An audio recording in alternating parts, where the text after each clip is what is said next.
tendance à dire petit. J'ai une petite maison, j'ai une petite femme, je prends les petits déjeuners, je vais prendre un petit repas avec des petits copains, j'ai une petite copine, il y a tout petit. Que les jeunes ont inventé l'idée qu'il faut penser grand, c'était formidable. Aujourd'hui, si je devais dire à des étudiants de faire des autocollants, j'aurais demandé de mettre « pense complexe ». Nous avons oublié des pensées complexes. Nous avons, à force de vouloir partager nos idées avec le plus grand nombre, nous avons réduit notre réflexion à une pensée simple, directe, productive, médiatique. Or, les choses ne sont pas simples. Le monde n'est pas simple.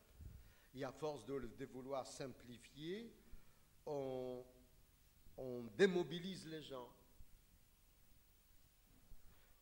Cette simplification nazisme-stalinisme permet aujourd'hui à un certain nombre de philosophes, et ça ira de plus en plus, non pas directement à justifier Hitler, mais à expliquer Hitler. Comme disait Malraux, expliquer, c'est déjà pardonner.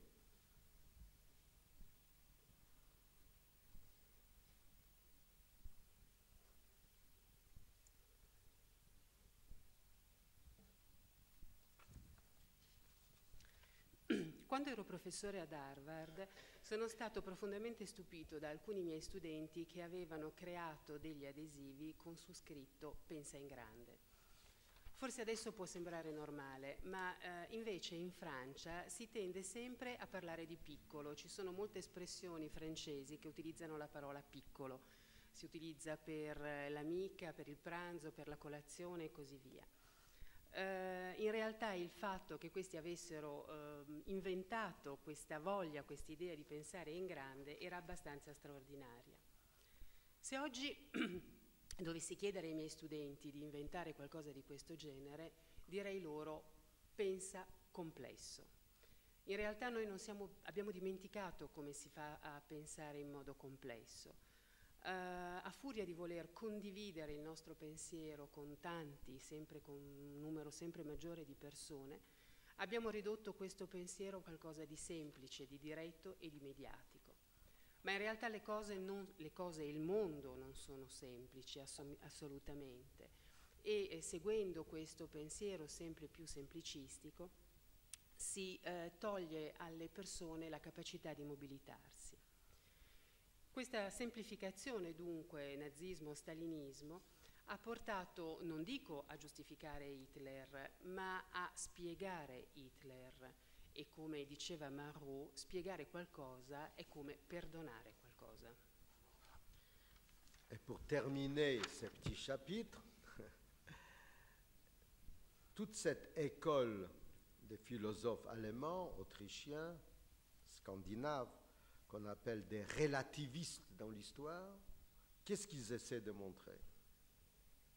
Eux, ils introduisent la complexité dans la simplification de nos philosophes des années 60.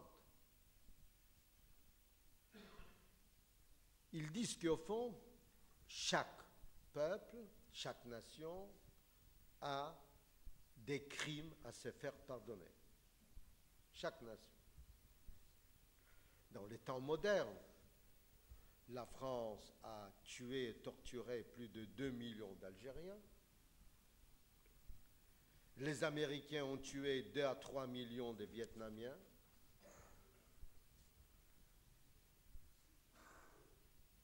Les Soviétiques ont tué 75 millions d'individus. Alors, les Allemands ont tué 6 millions de Juifs. Quand on relativise l'histoire et on ne pense pas que chaque événement est un événement unique, alors c'est vrai que si on regarde la proportion, les massacres de 6 millions de Juifs, je ne parle pas de 2 millions de Cambodgiens tués par les Khmers rouges, Je ne parle pas des 800 000 Tutsis massacrés en 3 mois par les Hutus, quand même à une vitesse incroyable. Donc tout ça se mélange et du coup, tel ou tel crime cesse d'être une exception dans l'histoire.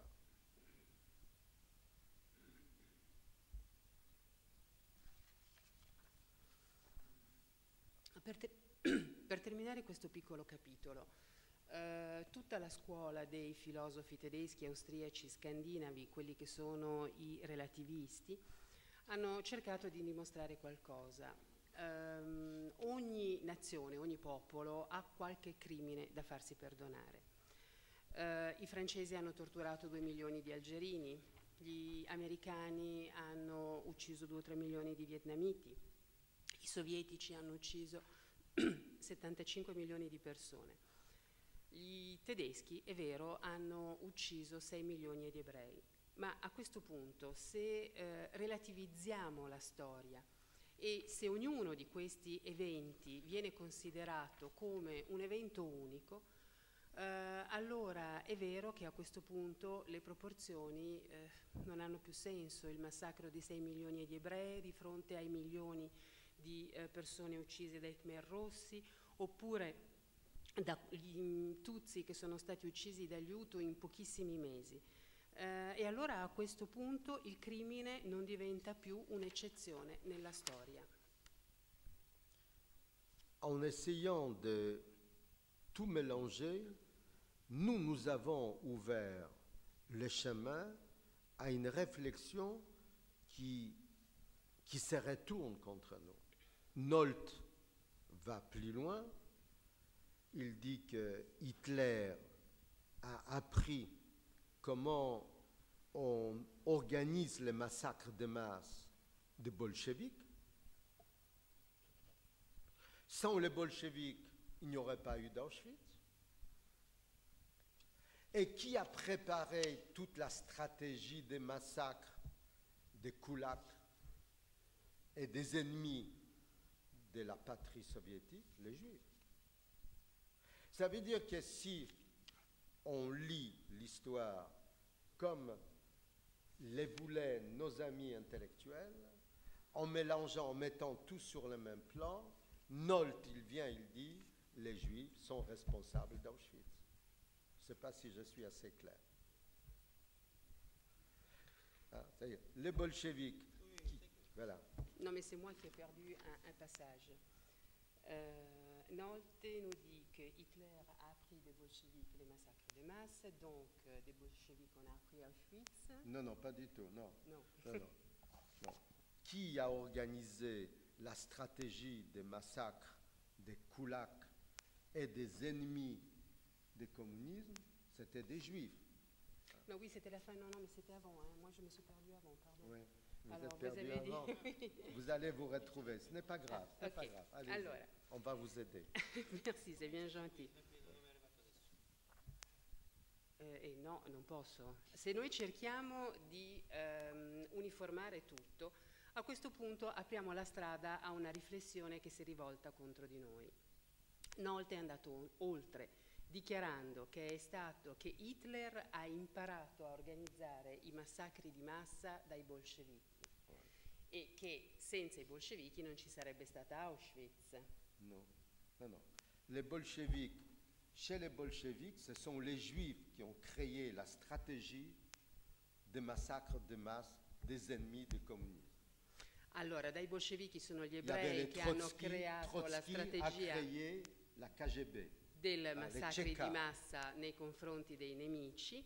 E a questo punto, se leggiamo la storia, dans ce cas, les juifs sont responsables, e quindi a questo punto la fine di tutta questa concatenamento di eventi è che gli ebrei sono essi stessi responsabili di Auschwitz. Vous avez compris que mes colères mettent en colère beaucoup de gens. Mais au fond, je pense entre nous que si un intellectuel a un rôle, c'est celui-là, c'est d'énerver les gens, c'est de les réveiller, c'est de ne pas les laisser s'endormir. Nous avons tous une tendance à une apathie. On se lève le matin, on est en colère, on dit mais à quoi bon? Ça servira à quoi? Attraper un ulcère, avoir une crise cardiaque. Ça coûte cher l'hôpital. Pourquoi faire? Or, nous sommes là pour dire oui, ça vaut la peine. Et je vous donne un exemple que je raconte dans mon livre. Il y a 2 ans, en France, un groupe de jeunes ont kidnappé un jeune juif, Ilan Halimi, ils l'ont torturé, ils l'ont tué. C'était un choc, quand même. La fin du XXe siècle, torturer un juif parce qu'il est juif, dans un pays démocratique, dans une maison où il y avait plein de voisins, personne n'a rien dit, personne n'a rien entendu. Ça nous rappelle beaucoup de choses. Tout le monde était horrifié, mais personne n'est descendu dans la rue. Ce qui m'a horrifié encore plus, c'est cela. C'est l'apathie du peuple français. Ça aurait pu être le peuple italien ou hollandais ou belge, peu importe. Il s'est fait que j'étais invité dans une émission de télévision extrêmement populaire en France, très people. Vous savez, on rit beaucoup. C'est toujours quand une société est en crise, elle aime rire. Les cabarets sont nés au début de la naissance du nazisme. Plus on voit des comiques à la télévision, plus ça prouve que nos sociétés ne marchent pas bien. À cette émission, je devais parler de mes derniers livres sur les femmes de la Bible. Et j'ai dit à l'animateur, je ne peux pas parler de mes livres parce que je suis en colère. Il m'a dit, pourquoi êtes-vous en colère? J'ai dit, je suis en colère contre l'apathie des Français face à un crime. Il m'a dit, qu'est-ce que vous voulez faire? Je voudrais crier. Il m'a dit, crier. Alors j'ai dit, mais vous allez crier tous avec moi. Vous savez, ce sont des émissions où il y a un public. Et je me suis adressé au public, et puis à 4 ou 5 millions de Français qui nous regardaient, et je leur ai dit, je vais voir si vous savez crier. Je vais dire 1, 2, 3, et vous criez avec moi. Et c'est ce que j'ai fait. 1, 2, 3, et puis nous avons crié tous ensemble.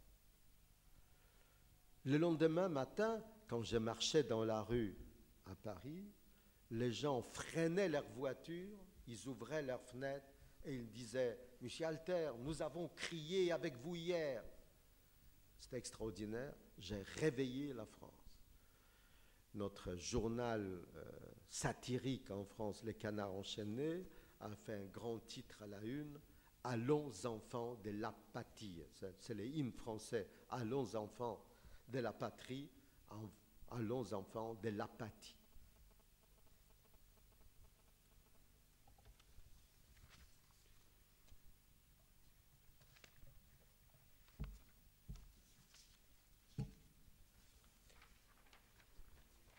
Bene, a questo punto avrete capito che le mie ire e le mie collere sono moltissime, ma in fondo io penso che questo sia il dovere di un intellettuale, sia quello di fare arrabbiare le persone, sia quello di risvegliare le persone, di fare in modo che non ci si assopisca. Non bisogna essere apatici, bisogna riuscire ad alzarsi alla mattina e quando si prova ira non bisogna cercare di tranquillizzarsi dicendo ma che cosa vuoi che serva, ti viene l'ulcera, ti viene un infarto. No, assolutamente. Noi intellettuali siamo qui, ci siamo, per dire che vale la pena di provare collera. A questo punto vi voglio proporre un esempio che è contenuto nel mio libro. 2 anni fa in Francia un gruppo di giovani ha rapito, torturato e alla fine ucciso un ebreo. È stato uno shock. Alla fine del XX secolo si tortura un ebreo perché è ebreo in un paese democratico. È successo in Francia, ma avrebbe potuto succedere in qualsiasi altro paese, in Italia, in Belgio. Nessuno dei vicini ha sentito o ha visto nulla, e anche questo ci ricorda qualcosa.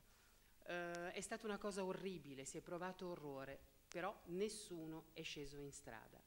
E questo è quello che mi ha fatto provare orrore, il fatto che il popolo francese non fosse sceso in strada. Ripeto, poteva essere il popolo italiano o il popolo belga. Sono stato invitato a una trasmissione televisiva molto popolare in Francia, una trasmissione di quelle dove si ride molto. Sapete, quando le società sono in crisi si ride. Il cabaret effettivamente è nato agli inizi del nazismo. Più comici si vedono alla televisione in un paese, più possiamo constatare che la società di quel paese è in crisi. Ero stato invitato perché avrei dovuto parlare dei miei libri sulle donne nella Bibbia. Ho detto non posso parlare di questo.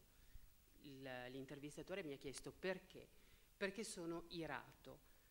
E a questo punto ho detto che ero arrabbiato, ero molto arrabbiato contro l'apatia dei francesi di fronte a un crimine. L'intervistatore mi ha chiesto che cosa volessi fare e io ho risposto voglio gridare, voglio urlare. Lui mi ha detto lo faccia e io a questo punto ho detto d'accordo, lo farò, ma dobbiamo farlo tutti assieme. Mi sono rivolto al pubblico che era presente nello studio e ho detto voi tutti dovete urlare con me. E mi sono rivolto ai 4-5 milioni di francesi che mi vedevano alla televisione. E quindi a questo punto 1, 2, 3 abbiamo urlato tutti insieme. Gridato tutti insieme. Il mattino dopo la gente mi fermava per strada, fermavano la macchina e mi dicevano Marek Alter, abbiamo gridato con lei ieri. Ebbene, ero riuscito a risvegliare la Francia, è stato straordinario. Il giornale satirico, il Canard enchaîné, aveva intitolato il giorno dopo Allons enfants de l'apathie, invece che Allons enfants de la patrie. Bon, vous avez certainement des questions.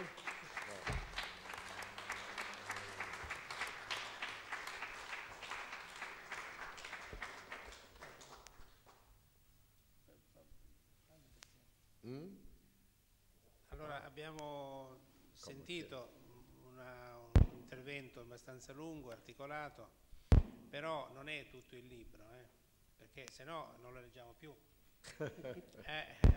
Quindi è solo una piccolissima parte del libro, quindi il libro bisogna leggerlo, dopo averlo letto ne discutiamo, per esempio la settimana prossima a Roma. Quindi secondo me concludiamo qui perché... Très bien. Ok. Concludiamo qui, soprattutto bisogna comprare il libro, farsi fare la firma da Marek Alter, leggerlo attentamente e poi ne discutiamo settimana prossima, il 14 siamo a Roma. Così dopo averlo letto saremo molto più numerosi. Très bien. Va bene, grazie.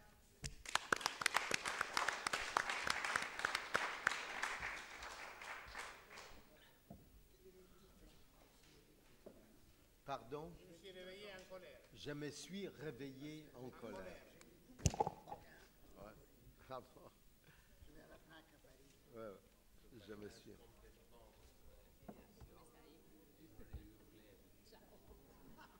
Cioè, vedersi arrivati e vedersi. Je te rappelle.